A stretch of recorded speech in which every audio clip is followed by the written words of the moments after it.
اور مناتے کیسے تھے؟ بی بی آ گئی، اس نے آ کے کہا حضور خامن کہتا ہے طلاق دے دوں گا، ساس کہتی ہے رکھنا ہی نہیں، وجہ یہ ہے کہ میری گود خالی ہے، مہربانی فرمائیں۔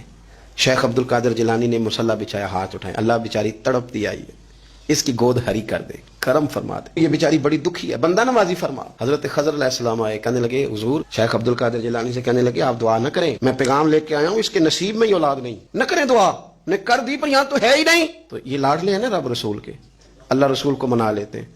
تو غوث پاک کہنے لگے اچھا نہیں اس کے نصیب میں دعا، چلو ٹھیک ہے، اولاد کوئی نہیں، کوئی نہیں۔ پھر ہاتھ اٹھائے، کہ اللہ تجھے پتا تھا نا کہ یہ میری طرف آ رہی ہے، اور اللہ تجھے علم تھا نا میرے دروازے تک آ گئی ہے، اور مالک تجھے پتا تھا نا دعا کا کہے گی اور میں دعا کروں گا، تو جانتا تھا نا۔ اچھا میں سمجھ گیا، اب یہ لوگوں سے جا کے کہے گی میں عبد القادر تک بھی ہوا یوں پر میرا کام نہیں بنا، ملا کچھ نہیں، یہ کہے اور دو آنسو شیخ عبد القادر جیلانی غوث پاک، اللہ اچھا ٹھیک ہے، یہ کہے گی نا میں ہوا یوں، ٹھیک ہے کوئی حرج نہیں، لفظ کہے حضور غوث پاک نے تو جناب خضر وہیں کھڑے کھڑے کہنے لگے عبد القادر تیرے بھی قربان جاؤں، اور تیرے رب کے تیرے ساتھ پیار کے بھی قربان جاؤں۔ رب فرماتا ہے بولیے کتنے بیٹے چاہیے بی بی کو، آپ کیجئے بات۔ تو غوث پاک فرمانے لگے چونکہ میرے گھر آئی تو رب سے فرمائے 7 بیٹے تو عطا کر دینا۔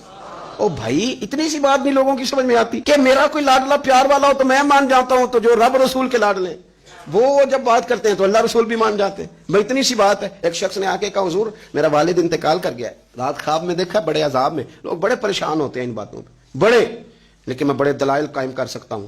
ہم ہمیں کیا ملانگ سمجھتے ہیں کہ ہم جو بات کریں گے بغیر دلیل کے کریں گے؟ بیٹھ کے لوگ کہانیاں سنا رہے ہیں کہ جناب غوث پاک ایسے کر سکتے تھے، یہ کیسے ہو سکتا ہے؟ تو جو کہانی تم سنا رہی ہو تو کافر بھی سنا رہا ہے، وہ کہتا ہے اگر تمہارا رب سارا کچھ کر سکتا ہے معاذ اللہ تو پھر اسے کہو فلانا کام کرے، اس کا کیا جواب ہے تمہارے پاس؟ بڑی بڑی عجیب لوگ کہانیاں کرتے ہیں اور شرم نہیں آتی اللہ والوں کے بارے میں، اتنی کچی اور غلیظ زبان استعمال کرتے ہیں، اور مجھے کہنے والوں پر اتنا شکوہ نہیں جتنا سننے والوں میں شکوہ۔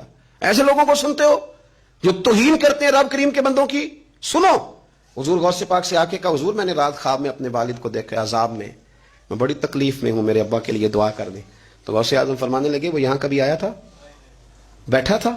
حدیث ہے صحیح بخاری میں صحیح مسلم میں کہ ذکر والوں کی مجلس میں بیٹھنے والا بدبخت نہیں رہتا، اللہ اسے سعید بخت کر دیا کرتا ہے۔ یہ حدیث ہے بخاری مسلم میں حدیث۔ اب تم حدیث ماننے سے بھی انکار کرو گے؟ جو اللہ والوں کی محفل میں آئے بدبخت ہو تو رب سعید بخت کر دیتا ہے، بخاری مسلم ہے۔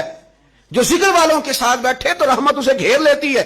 اس نے کہا حضور میرے والد آئے ہیں آپ کی محفل میں، تو غوث پاک نے بچھا لیا مجھے، کہا مالک تیرے محبوب کا فرمان ہے نا کہ جو ذکر کی محفل میں بیٹھے انہیں رحمت گھیر لیتی ہے، ان پر سکینہ نازل ہوتا ہے، وہ بدبخت ہوں تو سعید بخت ہو جاتے ہیں، تو اللہ پھر بندہ نوازی کرنا، وہ ہمارے ساتھ بیٹھا کرتے تھے، مہربانی فرمانا، کرم نوازی فرما۔ وہ شخص کہتا ہے میں رات کو جا کے سویا تو خواب میں ابا ملے جنت کا لباس پہنا ہوا ہے، اور میرے والد کہنے لگے پتر سارے کام چھوڑ دینا، عبد القادر جیلانی کا دروازہ نہ چھوڑنا، خبردار غوث پاک کا دروازہ نہ چھوڑنا، ہمیں ملنگ نہ سمجھو۔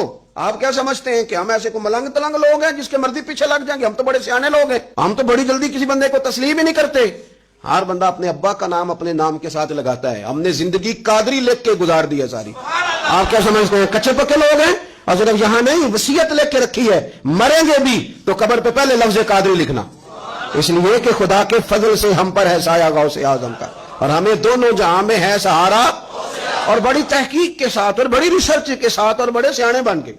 لیکن جس دن کا مان لیا ہے پھر بالکل ہی مان لیا ہے، پھر بالکل ہی مان لیا۔ آپ یقین کریں مجھے مزہ آتا ہے جب مجھے کوئی کہتا ہے قادری صاحب، بڑا مزہ آتا ہے، بڑا سرور آتا ہے۔ کوئی میرے نام سے نہیں نہ پکارتا، اس کا بنا کے پکارتا ہے، کوئی اس کا بنا کے پکارتا ہے، کوئی اس کا کہہ کے پکارتا ہے، تو ذرا چسکا آتا ہے، یعنی اس میں سرور آتا ہے، اس میں ذرا کیف آتا ہے۔ حضور غوث پاک آپ کی نسبت بڑی شان والی، آپ کا مقام بڑا۔ حضرت مولانا جمیل الرحمان قادری اعلیٰ حضرت کے مرید ہیں، وہ فرمایا کرتے تھے خدا کے فضل سے ہم پر ہے سایہ غوث، ہمیں دونوں جہاں میں ہے سہارا۔ اور قادری کہتے ہیں غوث پاک سے پیار کرنے والے کو جو بھی پیار کرے وہی قادری ہے۔ تو خدا کے فضل سے ہم پر ہے سایہ، ہمیں دونوں جہاں میں ہے سہارا، خدا دے گا منادی حشر میں یہ قادریوں کو۔ کہاں ہے قادری کر لے نظارہ غوث اعظم، کہاں ہے قادری کر لے نظارہ۔ اور پھر فرماتے ہیں جمیل قادری 100 جاں سے ہو قربان مرشد پر، اپنے شیخ کی بات کرتے ہیں، جمیل قادری 100 جاں سے ہو قربان مرشد پر، بنایا جس نے مجھ جیسے کو بندہ غوث اعظم کا۔ یہ غوث اعظم واحد صوفیاء کی جماعت میں امام ہستی ہیں کہ کوئی کسی بھی سلسلے سے تعلق رکھے، وہ نقشبندی ہے، وہ چشتی ہے، وہ سہروردی ہے، آج آپ کو سارے 11ویں دیتے نظر آئیں گے، اس لیے کہ غوث اعظم رضی اللہ تعالیٰ عنہ کے فیض جب برسا ہے تو می بن کے ہی برسا ہے، اور ہر جگہ ہی برسا ہے، ہر جگہ ہی برسا ہے. تو بجائے اس کے کہ ہیلو حجت کریں ساری زندگی، اللہ والوں سے پیار کریں.